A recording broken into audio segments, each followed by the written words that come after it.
All right, aloha guys, and welcome to another episode of Lucy's Paradise podcast. Thank you so much for watching. If this is your first time here, please like and subscribe so I can continue to make more videos like this for you guys. Now, I don't know how much I wasn't sure how much you guys would even care about me and my friend Alexis kind of reviewing our and giving our opinions of the Netflix documentary The Crash. Obviously, you guys have probably seen it going viral everywhere all over YouTube and TikTok and everything going on. And the biggest reason for that is that, first of all, this person is going to be in prison for 15 years. So she's probably going to continue to try to seem relevant, right? Because she's, in some respects, profiting off of all of this shit, right? They did a Netflix documentary and they're she's on these sugar daddy websites, whatever. She's like making money basically off of this horrible, tragic incident that has occurred back in 2022 and now kind of got revamped and brought up because of the Netflix documentary. Now, I never knew about this story initially. Obviously, I live on an island, so we're a little bit separated. I mean, obviously we get the news and things like that, but there are a lot of things that sometimes just we never hear about. So, um it's quite interesting. It's very tragic and just kind of what I wanted to do, I noticed a lot of people actually watched the last video that I made, and I got a lot more views on it within the first few days than I expected. So I was like, hey, maybe people are actually as interested in this as I am. I don't even know. But instead of going through, I've watched 100 probably videos of all kinds of different things. We have videos now and TikToks and people that were in prison with her speaking out and now getting clout on TikTok and things like that, telling their story or what it was like in prison with her and all this stuff, which is valid, right? Because everybody has their own experiences that get close to her or involved with her. But it's very interesting to see how things have developed now over a period of time, her now being in prison, right? So it's very, very interesting. The phone calls, there's leaked phone calls that she has with her mom. I've watched videos and videos of this. I've even watched a video of a guy, um, shout out to Ryan's Real Reactions. I think great podcaster if you guys like to watch different YouTube channels of reactions. He's great because he goes over all kinds of stuff, but specifically, he did a video where he read over 100, maybe 1,000 of their text messages. And that really puts into perspective kind of where the relationship was at and how toxic it was. And clearly, she had what seemed like anxious attachment style, and she seemed like she was very smothering to him. So anyway, it was very eye-opening. Watch some of those videos. I might bring up one of them and maybe discuss it. The one video that I do want to kind of watch and bring you guys to is a behavioral analyst who ends up analyzing her behavior from the Netflix documentary as well as her parents. I found this very interesting and kind of wanted to expose you guys to a couple of these videos. I'm not going to go and keep talking about this girl over and over and over and over again. Obviously, I don't want to give that much more attention to her specifically. I do and would like to give more attention to the Davion's Foundation, and then the Dom's sister has a podcast, and they also have a foundation, I believe, because she's trying to work on a law where basically people that have been found guilty of these types of crimes cannot make a profit off of incidents like this. So I found that very interesting. Alexis and I kind of talk about that in the review video that we made that's now up on YouTube. So please check that one out if you want more information about that. And I'll have to link the foundations in there as well for you guys, so you guys have all that. Okay, let's do this. I'm going to kind of play a bit of this. Oh my god, I hate her face, bro. The way that she talks in these like phone calls with her mom too, it's so cringy. It's like she's like talking to her friend. It's like, I don't know. Anyway, so he specifically, this particular guy, I've never really watched his channel before, except for when I found this video. But he seems pretty legit. He already kind of went over some of his qualifications. Just gonna kind of jump into it. And yeah, I hope you guys find it interesting. Will be my main focus, which the documentary also spent a lot of time on. So at some point in the documentary, Davion's sister is talking about how Mackenzie had this tendency to talk down to other students, and they cut to videos of her on social media that support that statement. The prosecutor, Tim Troop, also says that both on social media... Okay, I did reach out to Davion's sister on Instagram, hoping that she'll maybe consider coming on the podcast. If we did do a video, it would be mostly about the foundation that they have, the Barber School Foundation that they have in honor of him. And you never know, you know. So I shot that shot just in case, but she was definitely my favorite in the documentary because you could just feel her realness. And me and Alexis loved her, and we talked about that in the review. But I'm glad that she gave her personal insight on how Mackenzie was, because she was also in school with her. So yeah, she and would at know. School, there were several reports and accusations of bullying behaviors. Then it cuts to the parents talking about an incident that happened on the last day of school, and her dad says this. They suspended her for the last day of school, and I walked in, I looked at my daughter, and she's sobbing. And I go, "Did you do it?" She looked at me and goes, "No." And I know when my daughter lies. I go, "Good enough for me. Let's go." And I walked her Like, okay, we're going to circle back to her father big time, but I want to start by talking about her mom, Natalie, because there are two things here that are really important behaviorally. The first is when the dad says that he saw their daughter sobbing, you see the mom's bottom lip protrude, pop out. So sadness is one of the universal emotions, which means that research has shown that everywhere in the world it looks the same, and humans can recognize it regardless of culture or upbringing. And one of the telltale signs is a tension in the chin that causes an embossing and pushes the bottom lip upwards, which causes that downturned mouth, which we all associate to sadness.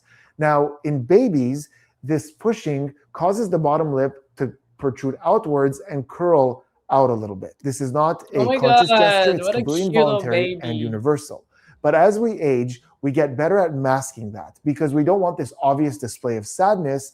We still see that chin bossing. We see the bottom lip pop out just a little bit, subtly, but we very rarely in adults, in moments of sadness, see this big lip out like this. When that bottom lip does pop out in an adult, most of the time, in fact, it's a very safe assumption, this is a display, a communication of sadness, not necessarily an emotion of sadness. So for example, let's say we bump into each other at a sad event, like we know someone in common and we go to their funeral and I see you across the room and I go like this. This is me trying to communicate to you consciously that I'm sad. This is a sad event that we're at. So in this moment, what we're seeing with Natalie is a theatrical moment, and she's trying to support the narrative here and letting the audience know that it's sad for her to think of their daughter sobbing. The second thing that I want you to notice about Natalie is right at the end when Steve is saying that he knows his daughter and that answer was good enough for him, you see her kind of smiling a bit and nodding along in agreement like this. In fact, throughout all their interviews, very often it's in her baseline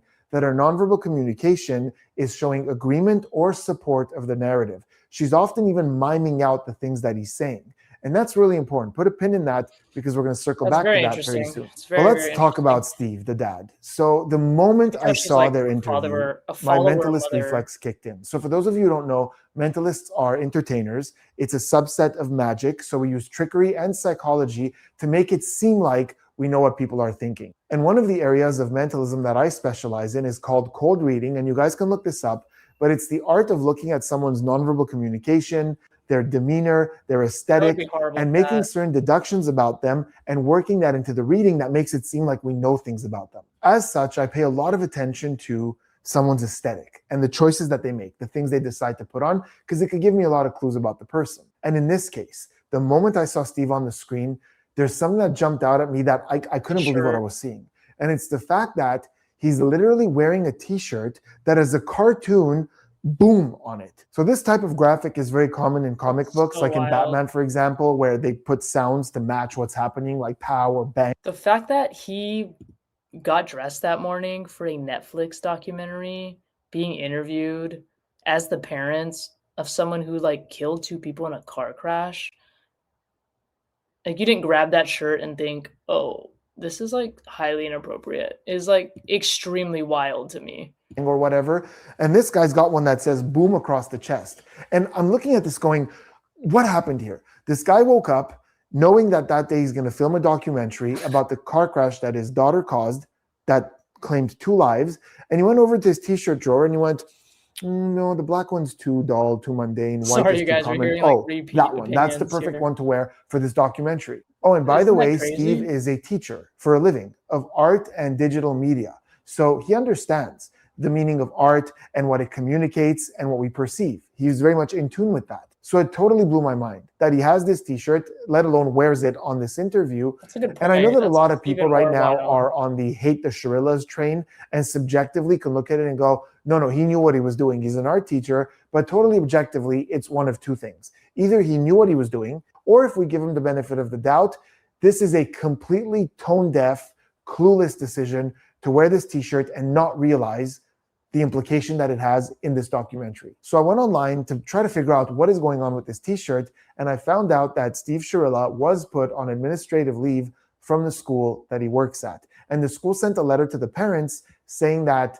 there's an investigation going on and it's related to poor judgment displayed in this documentary. Now, the letter doesn't specify what the poor judgment is, but a lot of people online are speculating that it's either the t-shirt that he's wearing or something he said in the clip that we're going to look at right now. But before we do me a huge favor, hit that subscribe button, turn those notifications on, and take a quick second to like this video because it really does help with the success of the channel. I knew she smoked dope. I don't have a problem with her smoking dope. I don't have a problem with me smoking it. If you're going to take a drug, that's the one I believe you should take. It's better than alcohol. It's better than all the other crap. So that clip got a lot of reactions online. And let's look at this completely objectively because that's what behavioral analysis does. I think like he just doesn't really, I don't think this dude like thinks before he talks, or like he needs to go in front of a mirror before he does these interviews. He's done so many interviews too, and it's like they're all really horrible. I'll probably have to show you guys as well. Maybe in this video I'll show you guys, but it's just wild to me. Like, he just doesn't think when he talks. And I think, like, you know what he means, but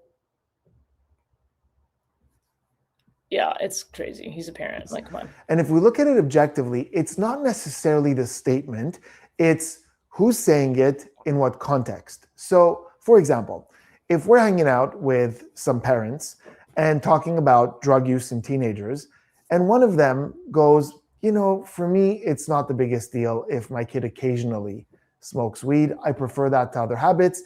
In a smaller conversation, some people might go, yeah, I kind of understand what you're saying. I disagree. I wouldn't want my 17-year-old ever doing any type of drug. But if someone said that, it wouldn't be the worst thing. In this case, it's different though. First of all, this wasn't this casual thing that she did every now and then. When they uncovered the videos off her phone, almost on a daily basis, she had videos of her smoking weed. Second, he's a teacher. So this lax attitude towards drugs isn't necessarily the best look.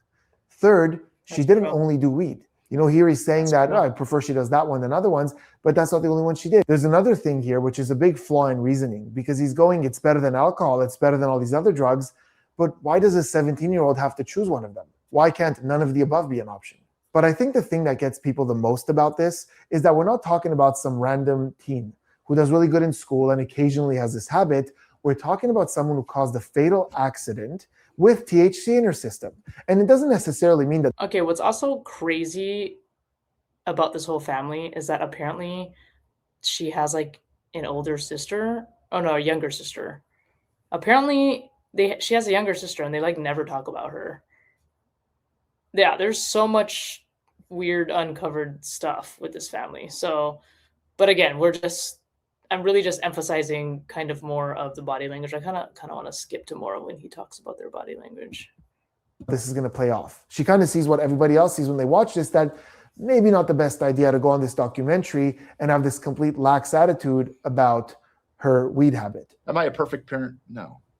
No one is. No one is. So, I mean, have I made some mistakes with my kids?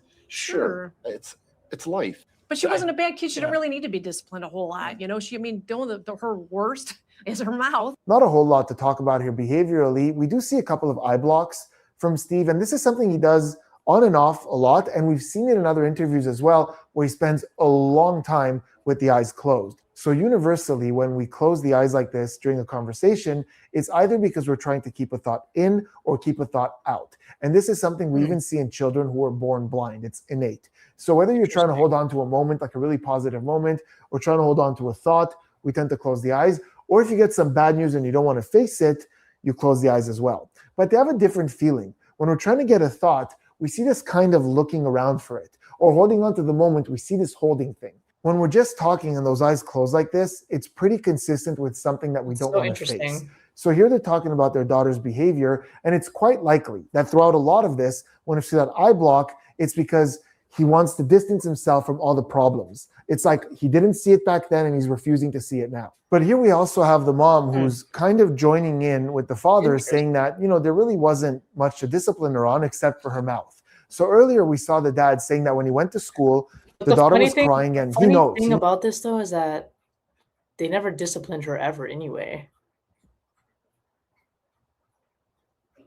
She knows when she's lying. So when she said that she didn't do anything wrong, that was good enough for him. And I know when my daughter lies. I go, good enough for me. Let's go. He took her word for it, and that was it. That's all the evidence he needed. He didn't look more into it. As a teacher who knows that sometimes there's two sides to the story, that's good enough for me. We had this very lax attitude right from the beginning.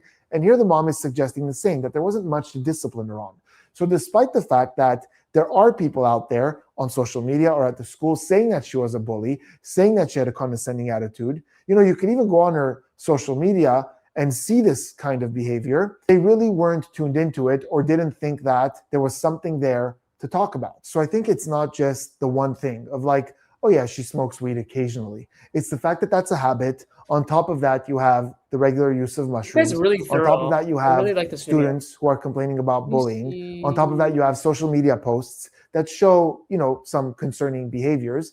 I think anybody, whether you're looking at Mackenzie thinking that she intentionally did this horrible thing or not, because there are people on both sides of the argument, I think objectively we could look at this. I've never eaten anything this good in my life. So I go, this is so good. Like I've never experienced this. That's the conflict. So be careful with this gesture. It doesn't always mean deception. It's a good thing to note and wonder why it's happening, but it has a lot of different meanings. It might not work for me. I mean, it does sometimes, but okay, Dom, are you here? Look, I'm not moving my arm. That's a yes. Do you have a message for Kenzie? L O V love. Okay, so this isn't about behavioral analysis, but I had to comment on this clip because of what I do for a living. And this is Dom's dad, who lost his son in this tragic accident. And I can't even begin to imagine what he's going through. And I understand the desperation of a parent to get any kind of sign that their kid is somehow okay.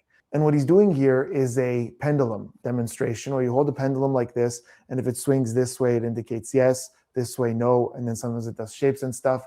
And this dates back decades. And it was actually used very much in my profession. Magicians, mentalists who did performances for entertainment. And sometimes it's not even the presenter who holds the pendulum. We give it to a spectator and it still works. In fact, in my very first television appearance, about 20 years ago, on a morning talk show, I had the interviewer hold my necklace as a pendulum, and we started to see the movements happening. And the way this works, and it's used very often in a lot of different mentalism tricks, and it's simply just because we're thinking of that motion, there are subtle little movements that we make. It's not even conscious that cause that pendulum to move. And I've done this in people's hands that could swear they're not moving, but just because I give the suggestion, we see those movements back and forth, left and right, circles. They can even reveal things subconsciously. It's really crazy. But there are a few variables that skew the result of this experiment. For example, the fact that it takes such a small movement to cause that motion to change. Second, the fact that the person holding it wants the experiment to work. So if we wanted this to be fair, we would use something that requires much more motion, like this bell, which you have to push quite hard to actually get a sound. Second, it wouldn't be held by someone. It would be hanging on something like this, a small dainty hook where you could see that there's no physical connection to it. Nothing could physically affect it. Finally, this would be on a shelf like this, so that you could see once it's stabilized that there's nothing connected to it, there's nothing attached to it, and nobody can cause that thing to move.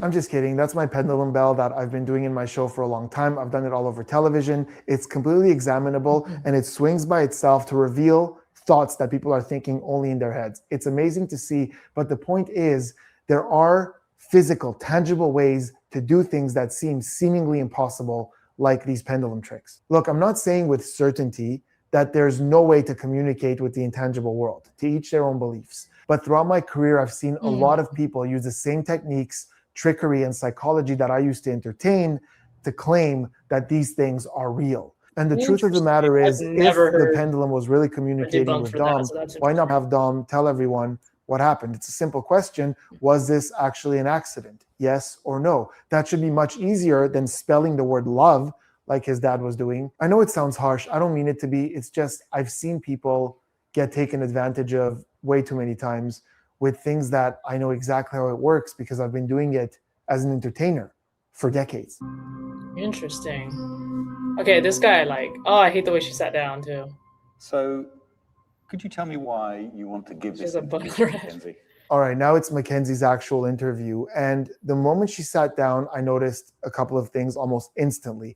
But it's not that important because I want to see if it's going to be in her baseline. These are just initial notes, but remember, we can't hang too much on those. First, even just in the way that she enters the frame and sits down, it's very theatrical.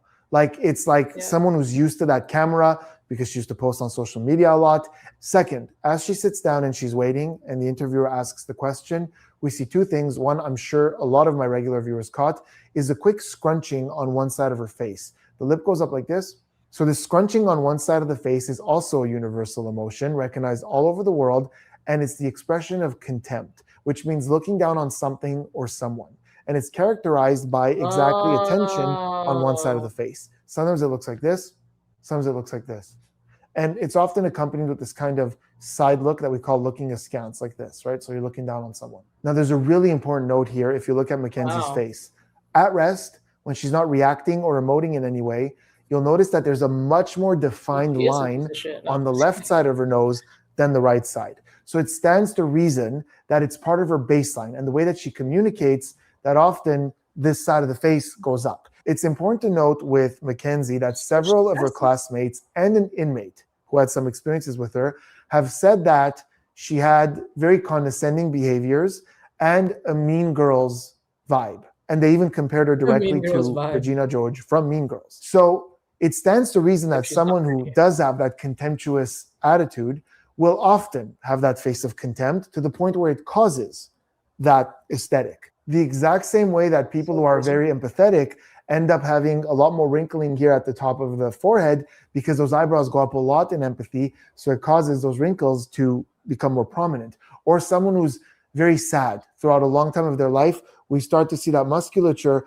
with the eyebrows drooping like this. We see it on their face at rest. So it's possible that a certain emotion causes a certain aesthetic. It's also possible that she just naturally communicates this way because of the musculature of her face, and it causes her to add to already her condescending or Mean Girls behaviors this constant look of contempt, which only accentuates what people see when they look at her communicating. So it's kind of like what came first, the chicken or the egg, but it's safe to assume, looking at her face, that in the way that she communicates, we often see that scrunching on one side of the face. Another thing we see here that we're going to see a few times in this interview is this eye blocking that she does. So we see it right there as he's asking the question, and we're going to see it quite a few times when he's speaking, and we're even going to see it at times where she's speaking as well. And in most cases, it either has to do with this kind of sense of irritation, which we see very often, or with her kind of describing an image that she doesn't want to deal with, which we've talked about a lot, and it happens very commonly with an image that we're trying to keep out of our minds. So we're closing our eyes to not see it, to not visualize it. Now, as we move forward and look at some of these clips, I want to talk about the danger of this analysis in this case. It's not like she's sitting down talking about something else and then this topic comes up. So we could see some kind of normal baseline and then the stressful topic. So for example, seeing this contempt, seeing this eye block, seeing this fidgeting, a lot of shrugs, a lot of shoulders popping, blink rate going up and down like crazy. I don't know what her normal baseline is because I didn't have a chance to talk about other stuff in this setting. Some people mistakenly think that you could baseline her based on other clips, but that's not true. Baseline means in this interaction, not overall. So we're going to have to navigate this very delicately and keep in mind that she's probably stressed about this topic throughout. I never told my side of the story, and I understand there's many different sides to the story and different perspectives, but I just want to say my truth, and I'm like, I just know myself, and I know I'm not a monster. First of all, look at what she's saying here. She has this kind of, soft tone saying, I understand there's many sides to the story. I just want to say my truth. And this kind of seems like a script that she picked up of, just acknowledging other versions and other people's opinions and just saying, I softly want to say my truth. But if you think about it in this case, it shouldn't apply. She should know the only truth. She's the only person who knows the truth. She was the only person who was there and who is around to tell the story. So if she truly believes that there's no other version, this is what happened, it was actually an accident, where's that attitude that we've seen in her social media posts? We've seen a lot of feistiness from her in her social media videos, where she says things like, if you think such and such, just go F yourself, or, you guys can go kill yourselves, and all kinds of things along these lines. Here it seems like she's presenting this in the way that she thinks we want to hear it. Like that this kind of softness and validating other people is going to make her seem more likable and believable. The most visible shift we see in behaviors is right at the end when she says, I know myself and I know I'm not a monster. And we see this kind of scrunching as she says that. It's funny because in the research, we know that the eyebrows coming down happens universally in 2 cases a lot. It's not the only things that could cause this, but very commonly either associate to a negative gesture, like in anger, the eyebrows come down. And this is because they're coming down to protect the vulnerability of the eyes. As we try to assess, they protect the eyes. And the second place we see it is with deep focus or concentration. If someone's trying to think back or trying to remember something, we very often see the eyebrows come down. And for the longest time, I was so confused as to why these 2 things are connected. A lot of things that are associated to anger, like tension in the jaw, also happen in deep focus and concentration. And it all clicked for me when I read a study that said that the eyebrows coming down indicates that we have a problem. And that's such a great way to remember it, because think about what we call a mathematical equation, a problem, right? So basically it's because our brain doesn't like to be under stress or strained. So really, really focusing hard is not a naturally pleasant experience for the brain. So we do things that very much look like anger or being displeased. So in this case, when she says, I know I'm not a monster, and we see this emotion, it's that she has a problem with that narrative. Whether it's anger or just confusion as to why anybody would think that, she does not like this idea, and we're seeing that come out in that moment. We were just 2 kids messing with each other, and then as the years went on and we stayed together and grew closer. This is another amazing example of something she's saying because she thinks it tells a better story. This is the way we want to hear it, whether she heard it in a movie or an older person use this expression. So think about the timeline here. Her and Dom started dating when she was 13. The accident happened when she was 17. And at the time of this interview, it's not exactly clear, but if you just do it with the timeline of when the documentary was released, presumably she's somewhere in the area of 19 years old. So we're talking about at most a 6-year difference when she's saying we were just 2 kids messing with each other. Like she's a 70-year-old telling us a story of how she fell in love on the Titanic over some chamomile tea and butterscotch candies. It's a script. It's poetic. Her father teaches art. She does social media content. So there's a certain storyteller angle to her. And this is just her saying it like in a way that she thinks we're going to go, oh, how cute. It's just a narrative. Did you ever feel in your arguments with Dom rage that you couldn't control? Okay, 2 things here real quick. Once is at the moment where he said your arguments with Dom, we again saw that very quick scrunching on the left side of the face. This one was more on the mouth. And it felt really, really quick, almost like a quick response. So I don't know if it's this quick twitch that she's getting throughout this interview, or if it's a contentious response to the word argument. However, immediately after that, the interviewer says rage, the word rage, like, did you ever feel rage? And we see that eye block. So it's funny because she does that scrunch a lot and she does the eye block a lot, but here they're syncing up with argument and rage, 2 ideas that she doesn't want because that paints her as that monster, that she doesn't like that idea. When he says rage, we see her do the eye block, And when she opens her eyes, she looks off to the side. And this is quite common with something that we really don't want to face, and we're just trying to get rid of it. We're just trying to redirect somewhere else. So I think that she has an issue with this idea of rage. And by the way, the timing of the eye block is really important. For her, it happens the moment he says rage that you couldn't control. We immediately see it with rage. If he finished the question, rage that you couldn't control, and we saw her close the eyes like this, even look to the side like this, and at any sign of her trying to think back, that would be different. But here it's eye block, look to the side, and as we're about to see, immediately deny. No, it was never like that. It was always just like more, when we'd argue, I'd get sad because he didn't really have good communication skills, and we would be cool later that day or a couple hours later. There's a moment where she says when we would argue, something really interesting happens because we see the other version of contempt, right? So I always say in my videos that sometimes it's like this, sometimes it's like this. And in this one, we see that this, and it's combined with that kind of looking aside as she's talking about an argument. Now, again, it's very hard to call out contempt with her because when she talks, we do see a lot more natural scrunching on this side generally, but we rarely see it like this to where that lip pops up like that independently combined with this look. I mean, that's the picture perfect look of contempt. I've taught behavioral analysis in university classes, and if I needed a perfect example of a quick flash of contempt, I would use that screenshot.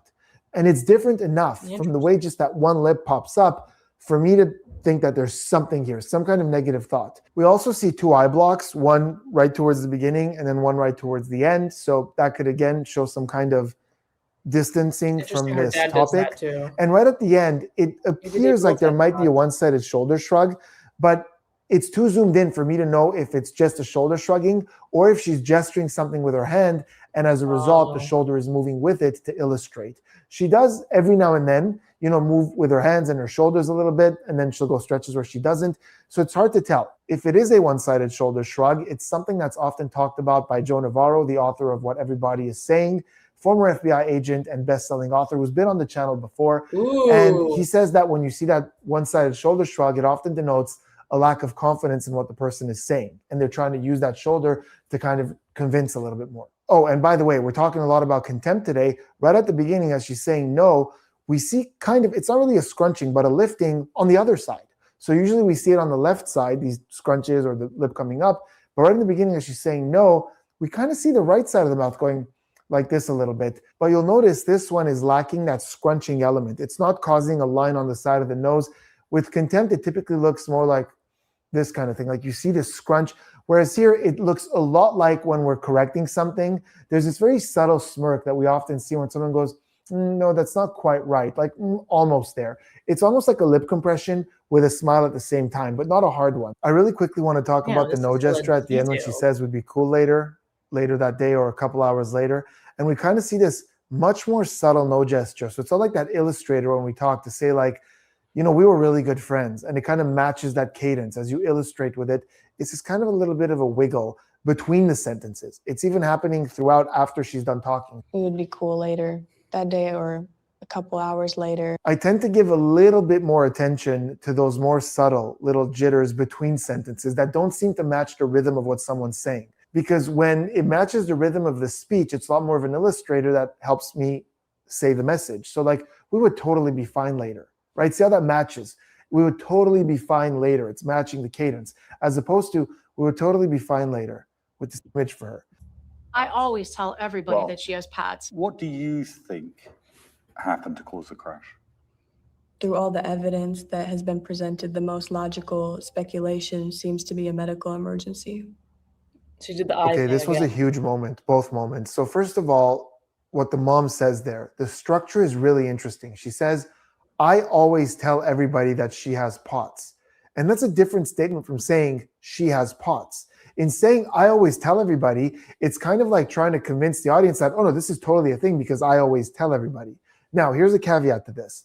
It seems like there's a conversation happening and her finger is up like this, and the father is still saying something as well. So it's possible that he said something and she's either correcting it or adding to it and saying, no, I always tell everybody that she has POTS. So I don't know what the conversation was, but as a standalone sentence, it's kind of odd to put it that way as opposed to she has POTS. That's it. So POTS, very quickly, is a neurological condition that causes the heart rate to go up and can cause dizziness, brain fog. So it's possible that somebody would not really remember exactly what was going on. Although people who have POTS don't typically have complete blackouts, it's possible. But let's go back to Mackenzie's answer, because the question is really clever. The interviewer is basically saying, fine, I get it. You're saying you don't remember for whatever reason, but what do you think? Like, what's your theory as to what took place? And the answer is the most rehearsed, pre-written thing imaginable. Yeah. She probably composed this with a lawyer, probably went through it in her head a couple of times.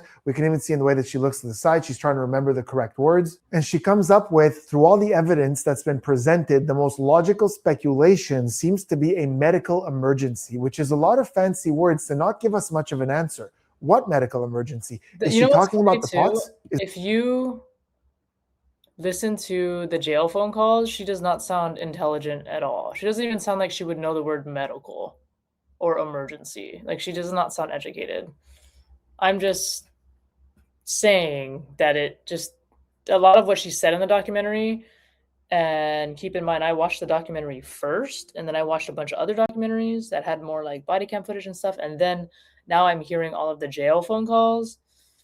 This girl is not intelligent. Is that what happened? Because if that's what it is, why not say, well, I think it was the POTS. Like, I often get these blackouts or brain fog, or I lose control, and I think it was just one of those. If that's really a thing that happens to her very often, we wouldn't need this very specifically composed, ambiguous answer. Also, another thing, based on the evidence that's been presented, the most logical speculation is not necessarily a medical emergency. Again, remember, this is an analysis of the documentary, not of the entire case. This is not a true crime channel, it's a behavioral analysis channel. And a lot of my viewers requested that I look at this documentary specifically. So I'm sure that a lot of you have done very deep dives and have a lot more information about this case. And I know that a lot of you want me to watch this specific video or that specific recording or this thing over here or that thing there. But this is an analysis of the documentary. And I encourage you to take a lot of what we're talking about here and just have it contribute to your overall opinion, especially if you have a lot more information about this case. With that said, there are a few things that don't really align with the POTS theory. For example, she's not claiming that she only blacked out in those last couple of seconds. She's saying she doesn't remember a whole lot of that drive. But if you look at that drive, very shortly before the accident, she does a very controlled and signaled right turn. And then we see her going very fast, seconds before the accident, 100 miles an hour on a pretty curved road, but there's still control. It's not like the car's going on the sidewalk, on the grass. There's some control there. There's also the fact that up until the last second, the gas brake was being pressed at 100%, and she was in the driver's seat. And I'm not a forensic expert, but I asked a few of my friends who certainly are forensic experts, and they said that it's excessively unlikely that if you were to pass out, faint, or lose consciousness in any way, or have this, medical emergency, that the weight of the foot would stay pressed down on the gas. So to say that it was a medical emergency is a bit of an incomplete answer, because is it the POTS you're talking about? Is it something else? What's really going on? There are certainly different scenarios that could have played out that would explain this. I'm not saying it definitely points to one thing, but for her to give this very prepared answer and to say, well, it seems to be a medical emergency, without really going into it, is not really a complete answer to that question. How does a medical emergency account for the control of the car? I'm unsure. Because I have no recollection of that morning. It's so much easier to just say you don't remember, because you don't have to give any detail. Versus if you're gonna like come up with a story as if you remembered, like you have to remember every single detail of that story verbatim, because they're gonna ask you, they're gonna pick it apart, right? It's easier. Like, it's the cop-out answer, besides remaining silent, is I don't remember. I don't know. It's crazy. I know nothing about it was intentional, because that's not my character. Another great question by the interviewer, because he says, how does a medical emergency account for the fact that you were in control of the car up until that last second? And I've been kind of hinting at this so far, but it's very important. In interrogation or in interviews, when we ask a question, one of the things that we focus on is, did this answer my question, and did this answer my entire question? So anything that falls along the lines of redirecting, not answering the question, answering only one specific part of the question, all these things fall into the category of non-answer statements or a refusal to answer. So in this case, answer if you really think about it, her memory has nothing to do with this specific question, because he's saying, according to your theory, right? You said it's a medical emergency. According to that, how do you explain the control of the car? So her going, I'm unsure because I don't recollect what happened that morning, doesn't really answer that question. He wants to know, according to her theory, not what she remembers, how do you account for that? So maybe for her to go, sometimes when I have my POTS, I don't really remember what happened, but I still have physical control in that moment because of what people around me tell me. And then she immediately goes to a denial that was never asked. She goes, but I know nothing about it was intentional because that's not my character. He didn't ask you if it was intentional. He said, how do you account for the control? You'll also notice right in the beginning, there's something we call speech disfluency, where she goes, I'm unsure because I have no recollection. She kind of fumbles on her words. And for someone who, if you go back to her previous answer, that complicated legal answer that she gave, one straight line, no hesitation, it's important to note that here she's kind of falling apart, trying to come up with an answer. This usually indicates an increase in cognitive load. We're thinking a lot, which kind of causes the speech to mutter a little bit, So there's a lot going on with this answer. A lot of redirecting, speech disfluency, answering a different question, going immediately to innocence of intent. There's a lot. Nightmare accident to have happened that she That has is a lot. I did not even realize and that. she will She never added emotionally that. or physically recover from it. I'm hearing an awful lot about your daughter. I'm not hearing very much about the two dead people. Dominic, okay, I'm asking you for leniency because this was a tragic accident that she does not remember. That was a pretty strange moment. And it goes on, by the way. There's a whole thing between the mom and the judge where the judge isn't that sympathetic to their side of the story. And here, the mom is talking about how she doesn't remember and all this stuff. And the judge doesn't buy it. And she goes, a lot of what you're talking about is about your daughter and not about the victims. And look at what the mom does. It's not like she goes, oh my God, this isn't a good look, and starts talking about Dominic. She literally just says his name, Dominic, and then goes right back to what she was saying. I'm asking you for some leniency because she doesn't remember. She goes right back to that trail that she was on. You would assume most people, upon hearing that from the judge, would go, oh man, yeah, I guess I should really talk about the victims here a little bit. Dom was like, part of our family. We love, but she just says his name. And I think that the mom is not the most effective communicator. We see several signs throughout the documentary. She expresses things in bizarre ways. There's even this exchange on social media where Natalie answered a brand that was reaching out to Mackenzie very shortly after the accident. And you could tell that the message, it's like incoherent and it's weird, it's out of order. And she starts talking about the accident out of nowhere when nobody asked and really focuses on it wasn't her intention. And, even the structure is a little bizarre. So she seems very keen on saying what she has to say in the way that she wants to say it, even if it's communicated in a bizarre way. Or she gets really, really theatrical in certain parts. She's very emotional. And even in this conversation, when the judge confronts her, she really falls apart. I think she might get flustered sometimes with trying to communicate a message. And it's important to keep that in mind when we're trying to stay objective. Because again, we talk about this on the channel a lot. It's easy to look at someone who's very theatric and immediately go, fake, lie, it's all BS. But some people just naturally communicate in different various ways. So for me, her communication style isn't a big point of focus. What is a big point of focus is it seems like she believes that there was nothing wrong with her daughter. Even till today in her interview, she's saying, yeah, besides her mouth, there really wasn't much to discipline her on. And she really doesn't seem to be aware of a lot of what the other students and classmates had to say about her daughter. And even here, she's so focused on this, my daughter is innocent, that she can't even step away from that for a second to talk about the victims when the judge specifically asks. There's not a moment that doesn't pass where I don't think about them.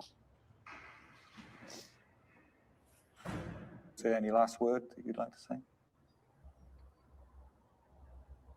Did I touch on that? Okay, so everything is like you think. I don't want to force anything and just say too much or sound crazy. Oof. The documentary keeping that in there is a big move because they know what we're all going to see. Yeah. She's talking about how there isn't a day that goes by where she doesn't think about them. And she goes on a little bit with that as well. I cut some of that down. And then she gets emotional and we see her, wiping her face. And as she's still in that state, the interviewer asks, is there anything else you want to say? And we immediately see her break away from that emotion. It like completely breaks away. She turns to her lawyer who's sitting next to her and says, did I say everything right? Because I really want to make sure I don't do too much or Looks look like crazy. acting. So she goes immediately into that directing, editing mode. And it's not even just the energy or the tone or anything like that.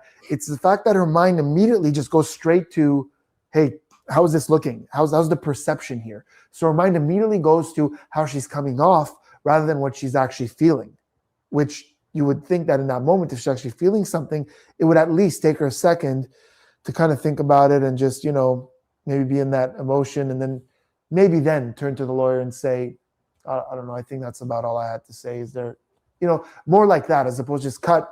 Is that cool? We're good? Is that a wrap?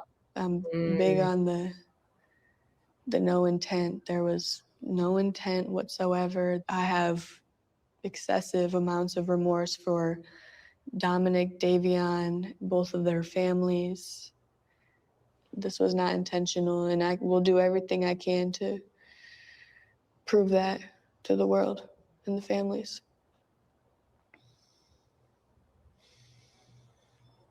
And that's it.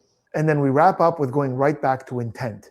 Again, earlier she redirected a question to intent, which she brought into the conversation out of nowhere. Now again, she's ending with stating very clearly that there was no intent. And then long pause, that's it. Like a very kind of abrupt, that's it, we're done here. It's a wrap. It's like a TikTok, right? You end it, you're like, okay, that's it. We got the clip. Let's post it. And it's an interesting position to hold, to try to convince the viewer that she knows for a fact that there was no intent, but also she can't remember a thing. These are the two things she's the most adamant about. And there's kind of a clash there. I understand that she's saying based on, I know myself, I would never do something like this intentionally. That's what I was kind of But it's really hard. I think I mentioned that when I did the video with Alexis, but it's like, there would be a moment in time that I would like almost question myself. Like, oh my God, what the like, wait, what happened? Like, I mean, obviously I wouldn't immediately think that, but if this evidence comes out and it's like you were pressing on the gas, that you don't have like one normal thought of like questioning yourself. Like, what the hell happened? Like, were we arguing about something? And, or like, so I don't know, especially if you genuinely don't remember, like message of, I don't remember a thing, but I know for a fact that there was no intent in that second. So in conclusion, what do we have? Well, a lot. First of all, I think that the parents' behaviors give away a lot of information. I think that neither one of them is really aware of the character of their daughter and the interventions that would have been required ahead of time. Just overall as a behavior, nothing to do with the crash, just as their daughter.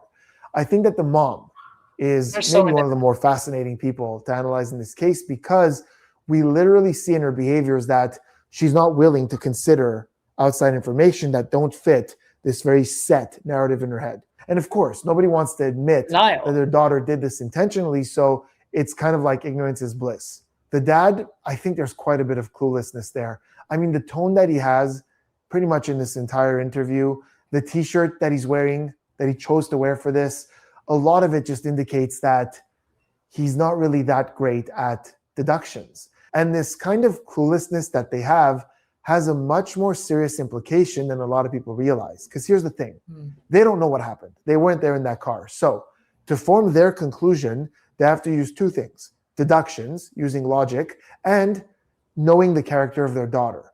But even in these few short interviews, they've proven that they're really not very good at deductions, because anybody who's good at deductions, good at assumptions, would not wear this t-shirt and would not say a lot of the things that are being said in the way that they're being said.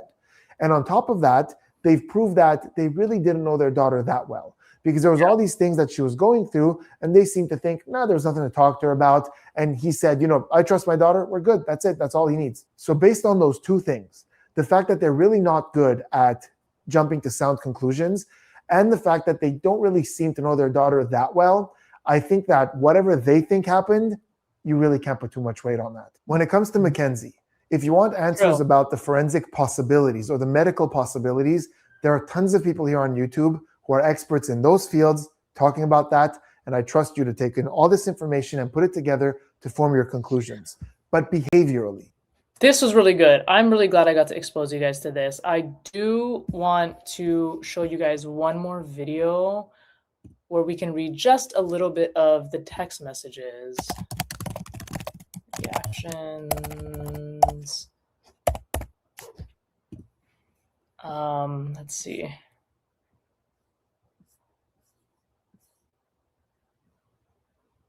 The crash left the worst part out. It's finding out prison is really like. God, he made a lot of videos about this. And then exposed what Mackenzie Shirlla is really like in jail.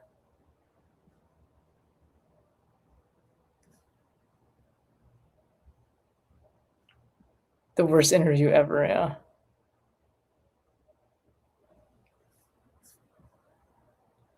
Mackenzie text messages. I gotta find that one. Mackenzie text. I have to find it for you guys. Hold on. Okay. We need to jump into this because you guys need to understand. What is up, everybody? Welcome back to God. He did not say that. I'm coming to Carl's at 7. I want to hang. No, we leaving Carl's. Kyle has to leave. Okay, where will you be at 7? Listen to this, guys. Home. Listen to this. Okay, bet. I'll be there. I'm going to change, then come. I'm off right now. Okay, I'm on the way. Home now. Yay, night, Beb. Good night. I think I know why I'm itchy. I'm allergic to cats, and that's where Jim sleep, and I low-key got hives on my face, too. Oh, maybe. Yeah, I'm still, like, itchy and shit right now. I have hella little dots on my right side of my face. I don't know. Wash yourself. That's like when you're, a kid and you have acne and your parents just say, did you try washing your face? Oh my gosh, I never thought of that. Thank you. I love this guy. He's so great. Yeah, I know. How's that salad? But he does the voices too, which is funny. Kind of old. But look how many text messages. I feel it. Salad low-key sounds good right now. Oh, fuck. I didn't mean to type right after. LOL. Text me when you up, babe. I need to leave. Get a ride for a parent. You need to answer. Dom, oh my God, I need to catch a ride. Answer. Holy crap, shit. Guys. Look at Holy this. fuck. Just take a look at the screen right now. Holy shit. This is ridiculous. Dom, oh my God, I'm panicking. Answer. Oh my God. Look, guys. The phone. I'm going to just come over next with parent here. Oh my God. Okay, I'm coming over. You can't be mad. I'm for real.